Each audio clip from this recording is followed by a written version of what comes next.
Hey guys, welcome back to episode 3 on the WRX build. Today we're going to focus on removing the factory steering rack and the subframe, and we're going to swap it out for the 2019 WRX steering rack and subframe. That is the electronic power steering, so I will not have any of the hydraulic lines, which means no leaks. So let's get started. All right, so one of the first things you want to do is start removing the control arm, lower control arm, and the tie rod from the knuckle, so that way we can separate that from the cradle. Now you're going to want to remove the cotter pin for the tie rod end, which is right there. I did make a mess turning this because I've already disconnected the power steering hoses. Don't wanna sleep in, cause I got something to prove. I gotta take what I hate and finally make a move. I think of you and all the shit. I do leave this on part way so that I can hit it with a hammer and not mess up the threads. No regrets, yeah, I'll tie up my chest. I'll never forget what it's like to be in debt. Been stabbed in the back bed, I'll show you what happens. Pass me the mic and I'll show you with action. I feel this pain. Alright, so this side is good. Let's get the other side done. I've got these things that I can't let go. Watch me turn this life into something that you could never own. I feel this pain, you already know. Turn that to gains, let my money show.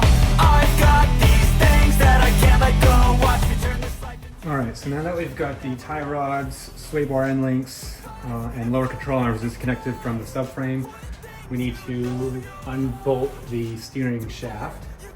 I'm probably going to replace this coupler out with the STI one also, and get rid of that rubber bushing. I also put a jack stand underneath the transmission. You can see it peeking through there, right there, to hold the transmission up, because without an engine it is actually laying on the cradle. So you want to make sure your transmission is supported well. So you can't see, knew it from the start. You had problems with me and the things I could be. I just wish I had seen. I feel this pain, you already know. Turn that to gains, let my money show. I've got these things that I can't let go. Watch me turn this life into something that you can never own. I feel this pain, you already know. Turn that to gains, let my money show. I've got these things that I can't let go. Watch me turn this life into something that you can never own. So fight and die for the things you know you love. Do what you think is right and see life do what you... Alright, so let's go ahead and remove this coupler.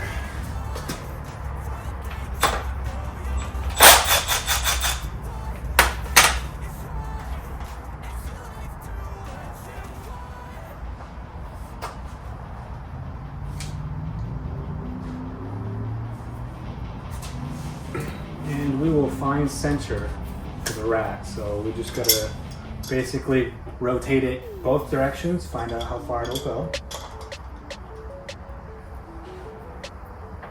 So that's max. Mark it. And we'll count how many times it rotates. 1, 2, and we'll mark it right there. So it looks like 2 3/4. All right, so 2 3/4. Half of that is 1 3/8. So I've got the 12 o'clock marked.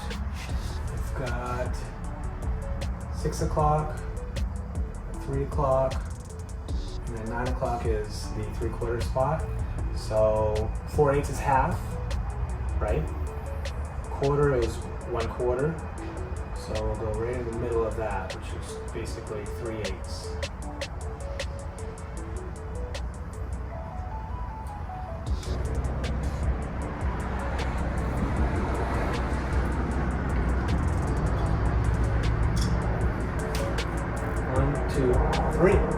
That's right.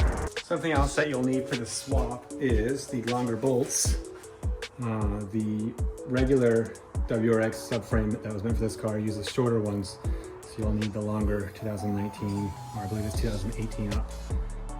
That'll bolt right in.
All right, so next is a tie rod.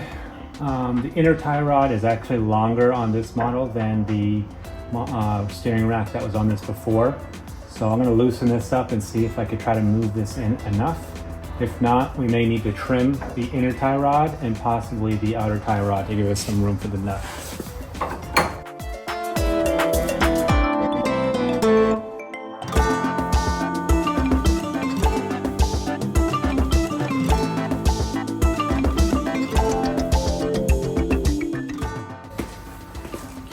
All right, so I just replaced these with the Moogs. So interesting point, Subarus have used the same outer tie rod for quite some time. So chances are the part number on this is going to be the same from, I believe, the 90s all the way up.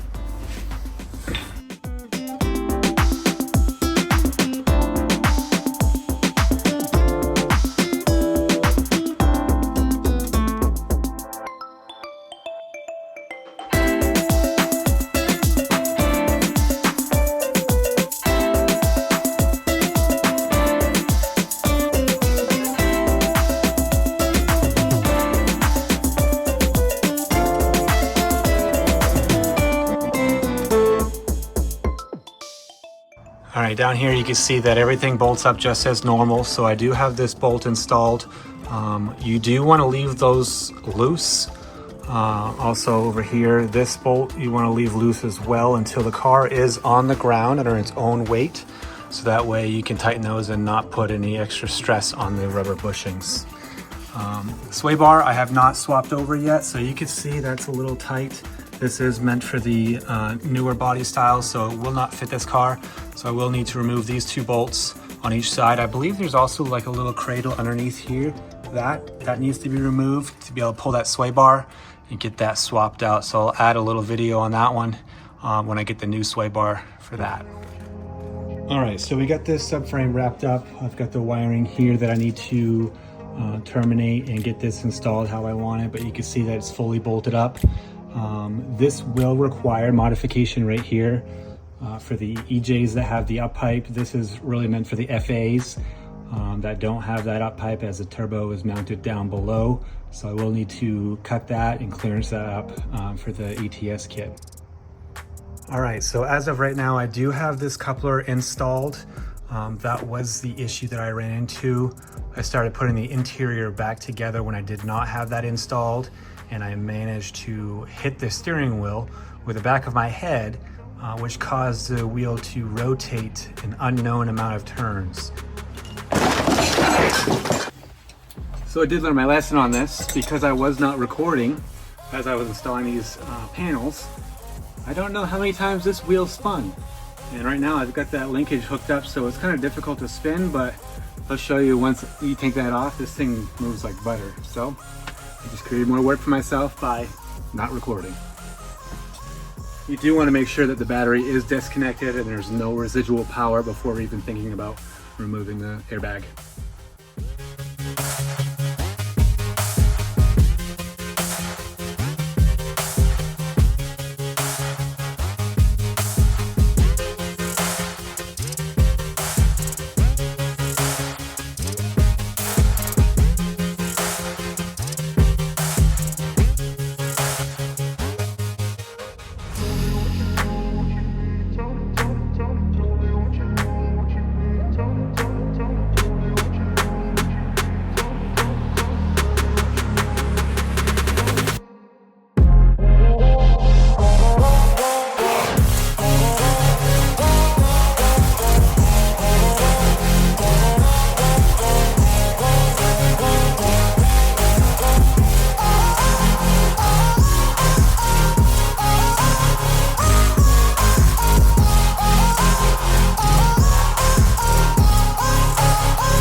on here, there are some instructions.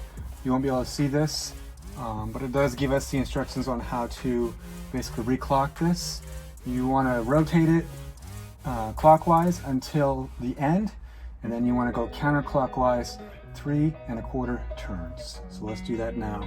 You want to go extremely carefully, very slowly, as this may not give you a lot of notice when it's done. So just go nice and slow, or you will risk breaking this.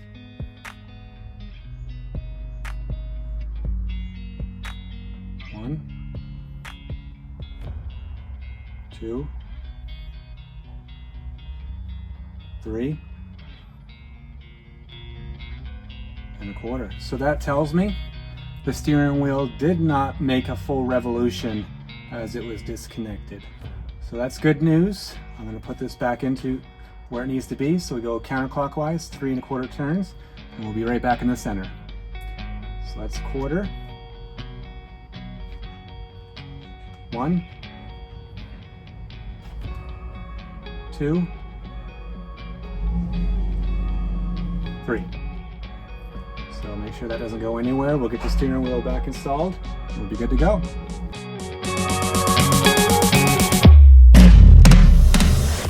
So the steering wheel is splined, so you want to make sure that the front wheels are as even as possible and as straight as possible before cinching this down.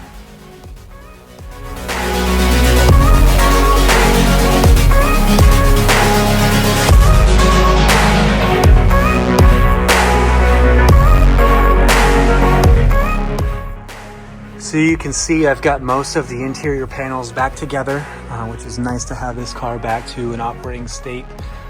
I don't have this piece over here installed yet because I will be focusing on the wiring upcoming, but I do have all the backs ready to go, and I can put the seats where they need to go also. All right guys, well that's what I've got for this week. More of the mechanical stuff. Next week I'm going to be working on hopefully the wiring aspect, get the steering rack all wired up and where that needs to be, and then I will show you guys what my ECU mounting situation looks like, and then start wiring that up. Thanks again for watching this week. Please like and subscribe. We'll see you next time.